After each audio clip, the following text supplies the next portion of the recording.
ഇന്നത്തെ കാലഘട്ടത്തിൽ നമ്മൾ ഏറ്റവും കൂടുതൽ വാങ്ങുന്ന ഒരു സാധനം ഉപയോഗിക്കുന്നത് നമ്മുടെ ഒരു ആവശ്യവും ആയിട്ട് മാറുന്ന ഒന്നാണ് എ സിയുടെ ഉപയോഗം. ഇത് ശരിക്കും നമുക്ക് ആവശ്യമുള്ളതാണോ ഇന്നത്തെ ലൈഫ് സ്റ്റൈലിൽ?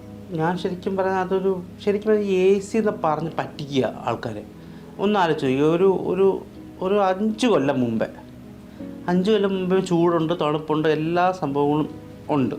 പക്ഷേ അവിടെ ആ കാലഘട്ടത്തിൽ എ സി ഉണ്ടായിരുന്നത് ഇപ്പം ഒരു അത്യാവശ്യം നല്ല രീതിയിൽ വരുമാനമുള്ള ആൾക്കാരുടെ വീടുകളിലേ കാണത്തുള്ളൂ. പക്ഷെ ഇപ്പോൾ എല്ലാവരും വേണം എന്നൊരു നിർബന്ധമാണ്. അപ്പം ഞാൻ പറഞ്ഞ ആവശ്യമില്ലെങ്കിൽ എന്തിനാണ്? അപ്പം ഈ ആവശ്യമില്ലെങ്കിലിനെക്കാട്ടിലും നമുക്ക് അത് അഫോർഡ് ചെയ്യാൻ പറ്റത്തില്ലെങ്കിൽ നമ്മൾ എന്തിനാണ് ആ സാധനങ്ങൾ മേടിച്ച് കൂട്ടുന്നത്? ഇപ്പം ആ എ സി വരുമ്പോൾ ഒരു മാസത്തെ ചിലവ് മാത്രമല്ല, എല്ലാ മാസവും കറണ്ട് ബില്ല് അതനുസരിച്ച് മാറും. അപ്പം നമ്മൾ നോക്കുമ്പോൾ ഒരു സ്വിച്ച് ഇടുന്നതേ ഉള്ളൂ. പക്ഷെ ആ സ്വിച്ച് ഇടുന്നത് കൊണ്ട് ഒരു 1000 രൂപ 2000 രൂപ തൻ്റെ ഇലക്ട്രിസിറ്റി ബില്ല് മാറുകയാണെങ്കിൽ അത് പറ്റിക്കില്ലല്ലേ? അല്ല, ഇത് സമ്മറിലെന്ന് കരുതി നമ്മൾ വാങ്ങുന്നതായിരിക്കും. പക്ഷെ നമ്മൾ സമ്മറിൽ യൂസ്ഡ് ആയി കഴിഞ്ഞ് കഴിഞ്ഞാൽ നമ്മൾ ഈവൻ റെയിനി സീസണിൽ പോലും നമ്മൾ നമുക്ക് ശീലങ്ങളാണ് എല്ലാം ഇതിന്റെ അൾട്ടിമേറ്റ്ലി. നമ്മൾ എവിടുന്ന എ സി ഇന്നത്തെ കാലത്ത് ക്രിയേറ്റ് ചെയ്യപ്പെടുകയും കൂടിയാണ്. കാരണം നമ്മൾ ഫോൺ നോക്കുമ്പോഴേക്കും നമുക്ക് ഇഷ്ടംപോലെ ഓഫർ അവിടെ നിന്ന് ഇവിടുന്നും പരസ്യമായിട്ട് കാണുന്നു. നമ്മളൊരു ആപ്പ് എടുക്കുമ്പോൾ ആ ആപ്പിലും പരസ്യം. ഇതൊന്നുമല്ല, നമ്മള് നല്ല വെയിലത്തും ചൂടത്തും ഒന്ന് യാത്ര ചെയ്തിട്ട് ഏതെങ്കിലും ഒരു കടയിൽ നമ്മൾ പോകുന്നു, അവിടെ എയർ കണ്ടീഷൻഡ് ആണെങ്കിലും നമ്മൾ എയർ കണ്ടീഷന്റെ ഒരു സമാധാനം, ഒരു സുഖം നമ്മൾ അറിയണു. അതിനേക്കാളുപരി ഇതിന്റെ ഒരു ശരിക്കും പറഞ്ഞ ഒരു ഫിസിക്കൽ സാധനം കൂടെ ഇതിനകത്തുണ്ട്. അതായത് എല്ലാ ദിവസവും നമ്മൾ എ സിയിൽ കിടന്നുറങ്ങുകയാണെങ്കിൽ നമ്മുടെ ബോഡി പെട്ടെന്ന് ഡീഹൈഡ്രേറ്റഡ് ആവും. മനസ്സിലായി? പെട്ടെന്ന് ഡീഹൈഡ്രേറ്റഡ്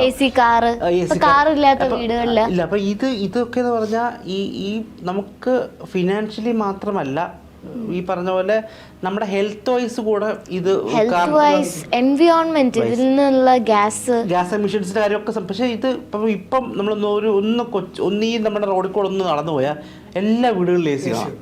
പക്ഷെ ഇത് അറ്റ്ലീസ്റ്റ് ഒരു മുറിയെങ്കിലും എ സി ഉള്ള വീടുകൾ കാണും. അത് ഇല്ലാത്ത വീടുകൾ വളരെ ചുരുക്കമായിരിക്കും. പക്ഷെ ഇത് തമ്മിൽ ഒരു കമ്പാരിറ്റീവ് ഇതും വരുന്നുണ്ട് കേട്ടോ. അതായത് ഞാൻ നോക്കുമ്പോൾ എൻ്റെ അപ്പുറത്തെ വീട്ടിൽ എ സി ഉണ്ട്, ഇപ്പുറത്തെ വീട്ടിൽ എ സി ഉണ്ട്. അപ്പൊ പിന്നെ എനിക്കും വരണ വേണ്ടേ? അതാ ഞാൻ പറഞ്ഞത്. അവരാലോചിക്കുന്ന ഒരു വൺ ടൈം ഇൻവെസ്റ്റ്മെന്റ്, അല്ലെങ്കിൽ നമ്മൾ EMI ആയിട്ട് മാസം ഒരു പൈസ അടച്ചാൽ പോലും എത്ര പേര് ചെയ്യുന്നു. പണ്ടൊക്കെ നമ്മൾ പറയാ സ്റ്റാറ്റസ് സിമ്പിൾ ആയിട്ട് പറയും. പക്ഷെ ഇപ്പൊ അത് എ സിയാ. എന്നാലും കാർ ഇപ്പൊ എല്ലാവരുടെയും വീട്ടിൽ കോമണാ, എല്ലാവർക്കും കാറുണ്ട്. പക്ഷെ ഇത് നമ്മൾ ഇപ്പൊ എന്തിനോ വേണ്ടി തിളക്കുന്ന സാമ്പാറെന്ന് പറഞ്ഞ പോലെ എന്തിനാണ് ആവശ്യം? നമ്മളിപ്പം പറയാം ഈ ഭയങ്കര ചൂടാണ്, പക്ഷെ ഇതേപോലെ ഭയങ്കര ചൂട് പണ്ടും ഉണ്ടായിരുന്നു.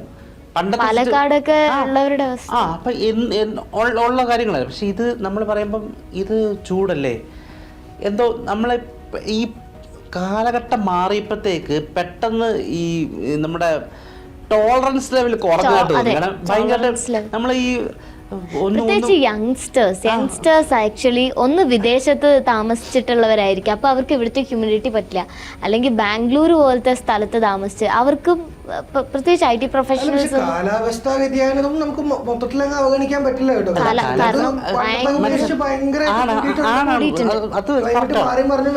ക്ലൈമറ്റ് വേരിയേഷൻസിനെ കുറിച്ച് കറക്റ്റ് ആണ്. മറ്റേ പണ്ടത്തെക്കാളും കൂടുതൽ ചൂട് കൂടിയിട്ടുണ്ട്. ഇപ്രാവശ്യം മഴക്കാലത്ത് പോലും കാര്യമായ മഴ ഉണ്ടായിരുന്നില്ല. പക്ഷെ എന്നാൽ മേഘവിസ്ഫോടനം എന്ന് പറഞ്ഞിട്ട് പ്രളയം ഉണ്ട്. പക്ഷെ അവിടെ എനിക്ക് തോന്നിയൊരു കാര്യം എന്താണെന്നറിയോ? സത്യം പറഞ്ഞാൽ അങ്ങനത്തെ ഒരു മേഘവിസ്ഫോടന മഴക്കാലത്തേക്കാൾ ഭേദമാണ് വേനൽ. എന്താ അറിയോ? ഇങ്ങനെ തുരുതുരാ മഴ പെയ്തുകൊണ്ടിരിക്കുമ്പോൾ നമുക്ക് ഈ തണുപ്പിൽ നിന്ന് ഇറങ്ങിപ്പോകാനൊരു ചൂട് ഇല്ല. നേരെ മറിച്ച് നല്ല ചൂടുള്ളൊരു സമയത്ത് ഒരു മുകളിലേക്ക് കയറിയ ആ തണുപ്പ് കിട്ടിക്കഴിഞ്ഞാൽ നമ്മൾ റിലാക്സ്ഡ് ആയി. പക്ഷേ ഈ പറയുമ്പോഴേ നമ്മളിപ്പോൾ പണ്ട് കാലങ്ങളിൽ ഒന്ന് നമ്മൾ സൈക്കിൾ ചെയ്തൊന്ന് വീഴുക, കുറച്ച് ചോര വന്നല്ല പോട്ട് കുഴപ്പമില്ല. അപ്പോൾ ടാപ്പ് ചെയ്ത് കുറച്ച് വെള്ളം എടുത്ത് കാലം കൊണ്ടൊഴിക്കുന്നു, ചവിട്ടി വീട്ടിൽ വരുന്നു. അപ്പൊ അമ്മ കാണുന്നു, എല്ലാം മറ്റേ മരുന്ന് എന്തെങ്കിലും തേക്കുന്നു, 2 അടിയും കൊടുക്കും, കയറി വീഴുന്നു. ഇപ്പൊ ഒന്ന് സൈക്കിളിൽ വീണ് നോക്കി, ഇത് ഈ രക്തം കാണുമ്പോൾ കരച്ചില്ല. പണ്ട് കരഞ്ഞ് വേദന ഉണ്ടെങ്കിലും അമ്മാതിരി ആക്സിഡന്റ് എല്ലാം ആണെങ്കിലേ കരയത്തുള്ളൂ. അപ്പൊ എൻ്റെ കുട്ടിക്കാലത്ത് എത്രയോ തവണ വീണിട്ടുണ്ടെങ്കിലും കരച്ചിൽ വന്നിട്ടില്ല. പക്ഷെ ഇത് ഇപ്പൊ ടോളറൻസ് ലെവൽ ഭയങ്കരമായിട്ട് കുറവാണ് ബേസിക്കലി. അതുപോലെ AC എടുക്കുന്ന കാര്യത്തിലും ആൾക്കാർക്ക് അത്ര കൃത്യമായ ഒരു അവയർനെസ് ഒന്നുമില്ല. ഈ പ്രസ്റ്റിക് സിമ്പിളായിട്ട് കാണുന്നതുകൊണ്ട് തന്നെ വേറൊരു കുഴപ്പം എന്താണെന്ന് വെച്ചാൽ ഏറ്റവും കൂടിയ ടണ്ണുള്ള ഏറ്റവും വലിയ AC എടുത്ത് വെക്കുന്ന ഒരു ചെറിയൊരു 100 മീറ്റർ അല്ലെങ്കിൽ 80 മീറ്റർ ഉള്ള ഒരു മുറിയിലാണ് നിങ്ങൾ താമസിക്കുന്നതെങ്കിൽ നിങ്ങൾക്ക് ഒരു ഏറ്റവും കൂടിയ ഇത് പൊതുവെ ആൾക്കാർക്ക് അറിയില്ല. ഇപ്പം നമ്മളിപ്പം ചില ഷോപ്പുകളിൽ AC വാങ്ങാൻ നമ്മൾ ചെന്നാൽ നമുക്ക് എന്താ പറയുക, നമുക്കൊരു AC വാങ്ങാം, അന്നപ്പോൾ 2 ടണ്ണിൻ്റെ AC നിങ്ങളുടെ മുറിയുടെ വലിപ്പം എത്രയാണ്, നിങ്ങൾക്ക് അതിൽ എത്ര ടണ്ണിന്റെ വേണം. അതുപോലെ തന്നെ ഇപ്പോഴത്തെ ഏറ്റവും വലിയ സംഭവം ഈ സ്റ്റാർ റേറ്റിംഗ് ഉണ്ടല്ലോ, അതുപോലെ ഒരു സ്റ്റാർ ഉണ്ട്.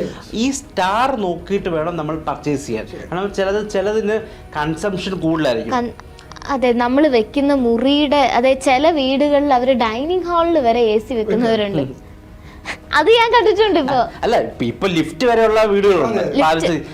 അപ്പൊ ഇത് ഈ പറഞ്ഞ പോലെ ഇത് എന്തിനാണ് മേടിക്കുന്നത്, അല്ലെങ്കിൽ ആവശ്യകത ഉണ്ടോ എന്ന് നോക്കാൻ മെയിൻ്റനൻസ് എങ്ങനെയാണ്, മെയിൻ്റനൻസിനെ പറ്റി ആളുകൾക്ക് ഒരു ധാരണയില്ല. AC പ്രോപ്പർ ആയിട്ട് മെയിൻറ്റെയിൻ ചെയ്തില്ലെങ്കിൽ ഡെത്ത് വരെ സംഭവിക്കാം. കാരണം ഗ്യാസ് എമിഷൻ റോങ് ആയ ഈ പറഞ്ഞ ഡെത്ത് വരെ സംഭവിക്കാൻ പറ്റുന്ന കാര്യമാണ്.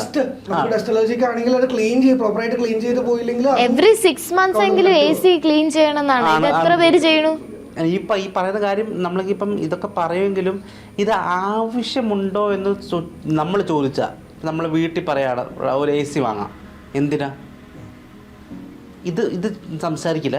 ഓക്കെ നമുക്ക് നോക്കാം, അടുത്ത മാസത്തേക്ക് നോക്കട്ടെ, പ്ലാൻ ചെയ്യാം, സെറ്റ് ചെയ്യാം, നമ്മൾ മേടിക്കും. ഈ ഒരു കാര്യം നമ്മൾ വർക്ക് സ്പേസ് വരെ ഇപ്പൊ പലതും എയർ കണ്ടീഷൻഡ് ആണ്. അവിടെ നിന്നാണ് നമുക്ക് ഈ ടോളറൻസ് അല്ലെ ശീലം വരുന്നത്. അതൊരു കാര്യമാണ്. പണ്ട് കാലങ്ങളിൽ നമ്മൾ പ്രൊഫഷണൽസ് നോക്കൂ, അവര് ഓഫീസിൽ പോയി അവിടെ എയർ കണ്ടീഷൻഡ് ആണ്. അവര് പകൽ ഈ സമ്മറിൽ ആണെങ്കിൽ പോലും അവരവിടെ AC ഇല്ല, രാത്രി അവര് വരുമ്പോ അപ്പൊ അതുകൊണ്ട് അവർക്ക് ഈ ചെറിയ ചൂട് സഹിക്കാൻ പറ്റില്ല. അല്ലെങ്കിൽ വിദേശത്ത് താമസിക്കുന്നവരാണെങ്കിൽ അവർ അവിടെ പോയിട്ട് പിന്നെ നാട്ടിൽ വെക്കേഷന് വരുമ്പോൾ അവർക്ക് ഇവിടുത്തെ ക്ലൈമറ്റ് പറ്റുന്നില്ല. ഇത് ഇപ്പം ഈ പറയുന്ന AC എന്നൊരു കാര്യത്തെ മാത്രമായിട്ട് പറയാതല്ല, പൊതുവിൽ നമുക്ക് ഈ പറയുന്ന പോലെ പല ഫാക്ടേഴ്സുകൾ, ഈ ടോളറൻസ് ലെവലാണെങ്കിലും കംഫർട്ടാണെങ്കിലും എല്ലാം അതിൻ്റെ അണ്ടറിൽ വരുമെങ്കിലും ഇത് നമുക്ക് ഞാൻ ബേസിക്കലി പറഞ്ഞില്ലേ, ആവശ്യം ആണോ എന്നുള്ള സാധനമുണ്ട്. വൈസായിട്ട് ഉപയോഗിക്കുന്നത്, വൈസായിട്ട് ഉപയോഗിക്കുക. നമുക്ക് ഓക്കെ ഇത് മാനേജ് ചെയ്യാൻ പറ്റുന്നതാണെങ്കിൽ മാനേജ് ചെയ്യുക.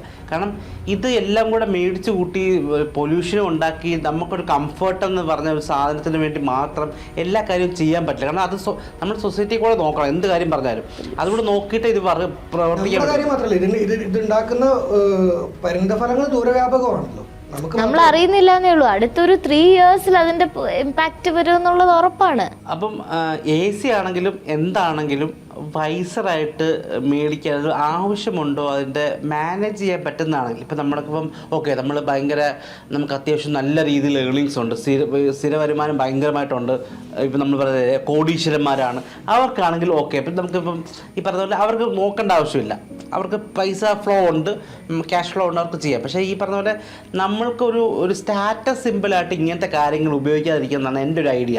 അതിപ്പം അത് ഒരു ഫിനാൻഷ്യൽ ലെവലിലാണെങ്കിലും ഹെൽത്ത് ലെവലിലാണെങ്കിലും എന്ത് കാര്യങ്ങളൊക്കെ ആണെങ്കിലും അതൊരു ബെറ്റർ ഓപ്ഷൻസ് ഉണ്ടെങ്കിൽ സേഫർ എന്തിനും ഒരു കംഫർട്ടിൻ്റെ പുറകെ ഓടാതെ AC ആവശ്യമില്ലെന്നേ.